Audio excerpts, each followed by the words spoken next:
கிறிஸ்துவுக்குள் பிரியமான என் அன்பு உறவுகளே, இயேசு கிறிஸ்து நாமத்தில் நான் உங்களை வாழ்த்தி வரவேற்கிறேன். பிரியமானவர்களே,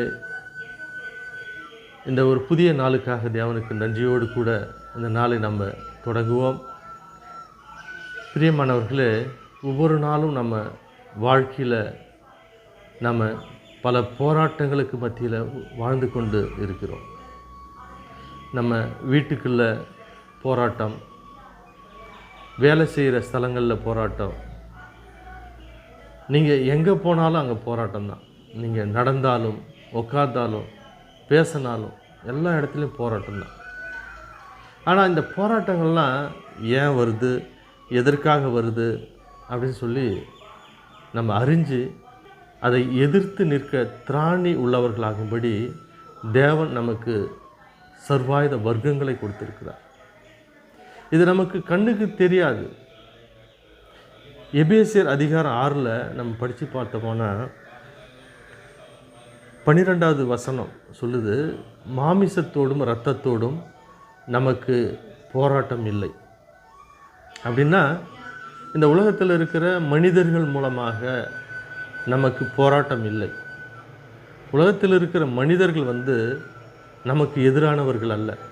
ஏன்னு கேட்டிங்கன்னா, நம்முடைய ரத்தம் அவங்களுடைய ரத்தம், நம்முடைய மாமிசம் அவருடைய மாமிசம் எல்லாமே ஒன்றா இருக்கிறதால நமக்கு இடையில் போராட்டங்கள் என்பது கிடையாது.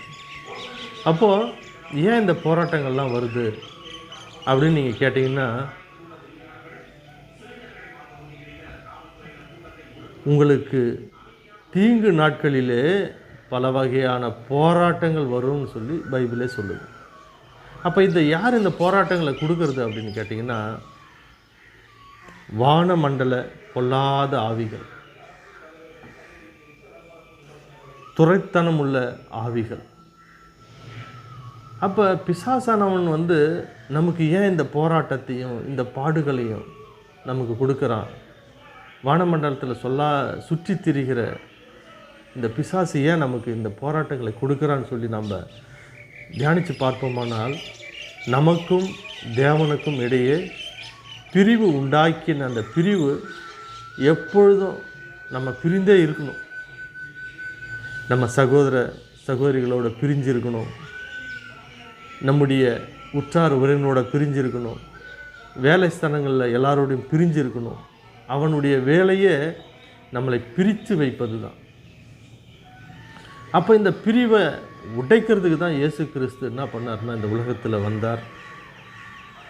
நம்மை தேவனோடு இணைத்து வைக்கக்கூடிய ஒரு காரணத்துக்காக வந்தார்.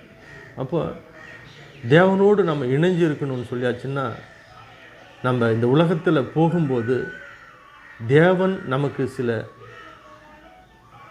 சர்வாயுத வர்க்கங்களை, அதாவது ஒரு போர் வீரன் போருக்கு போகிறான் அப்படின்னு சொல்லியாச்சுன்னா,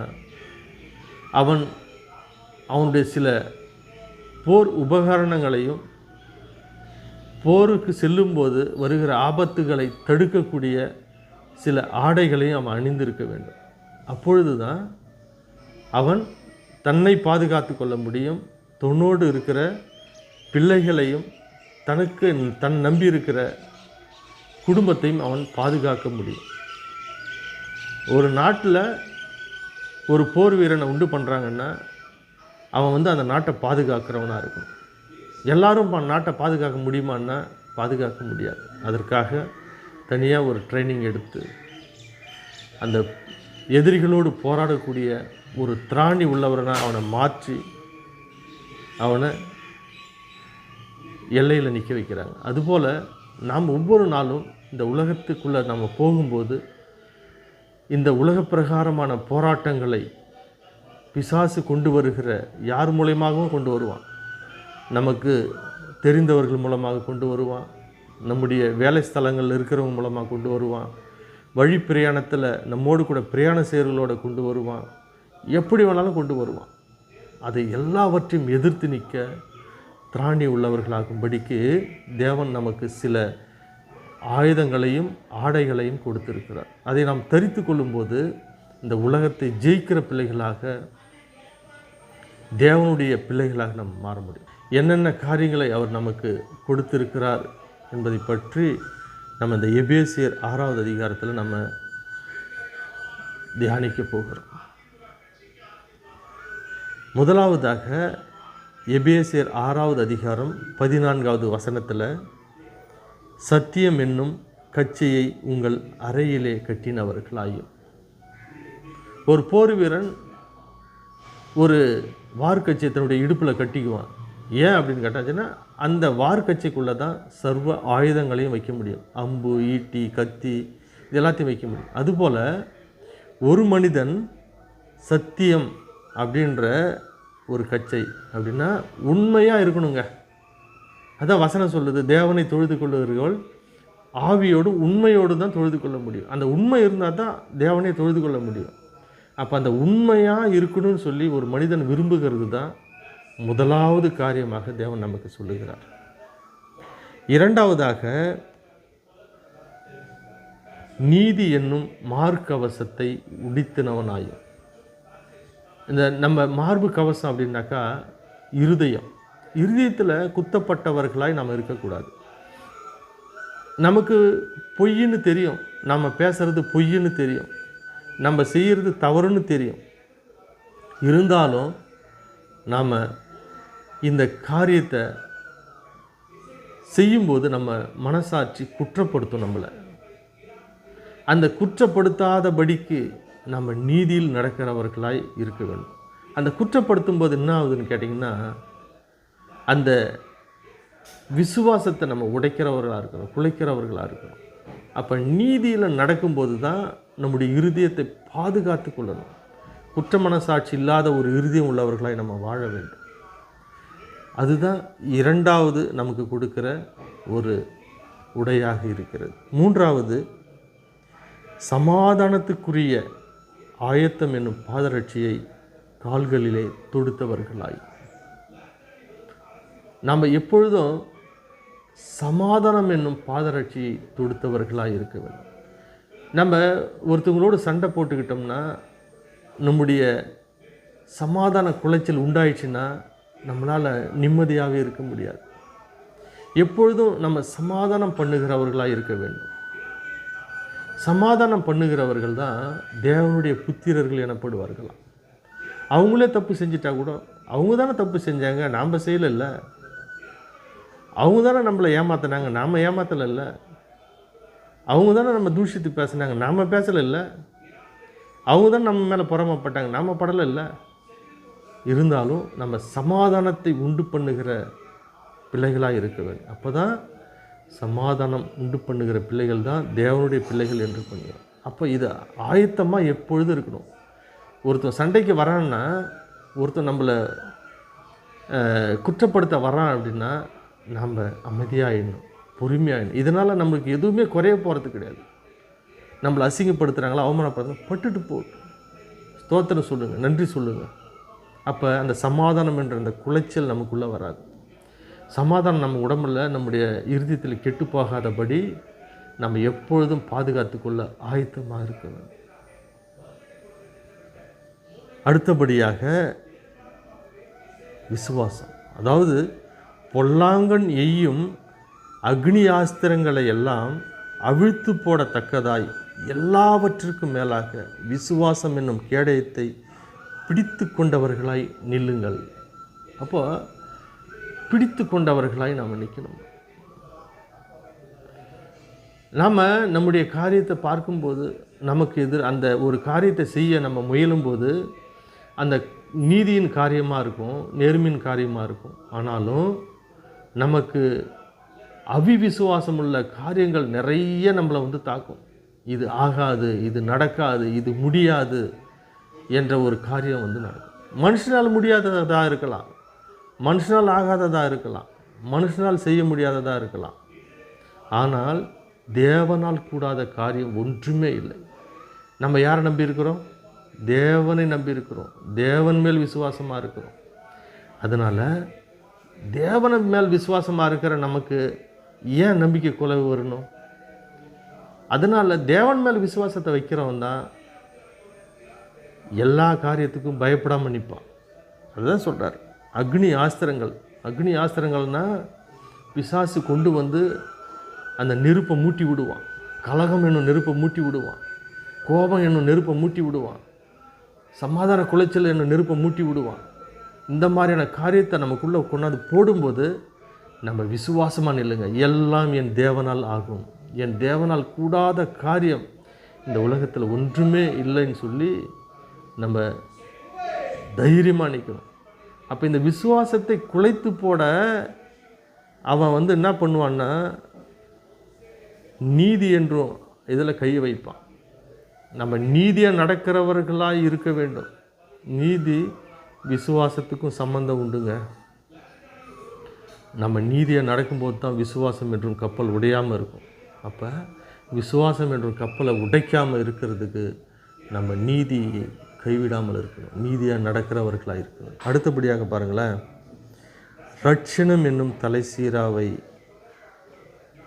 கொண்டவர்களாய் நம்ம ரட்சிக்கப்பட்ட ஒரு சிந்தை உடையவர்களாக இருக்க வேண்டும். நான் இவ்வளோ நாள் பாவத்தில் இருந்தேன், நான் இப்போ விடுதலை ஆகிட்டேன்பா.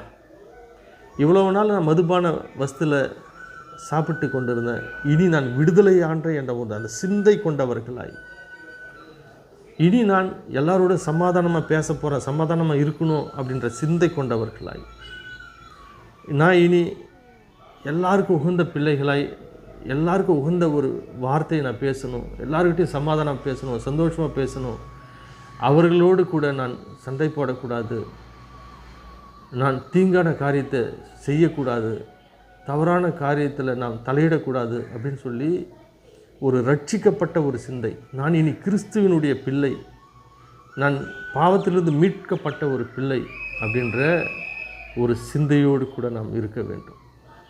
அதுதான் அந்த சிந்தை நம்முடைய எண்ணங்களில் எப்பொழுதும் நான் ஏசப்பாவுடைய பிள்ளை என்ற ஒரு காரியத்தை நான் திரும்ப திரும்ப நினைத்து கொண்டே இருக்க வேண்டும்.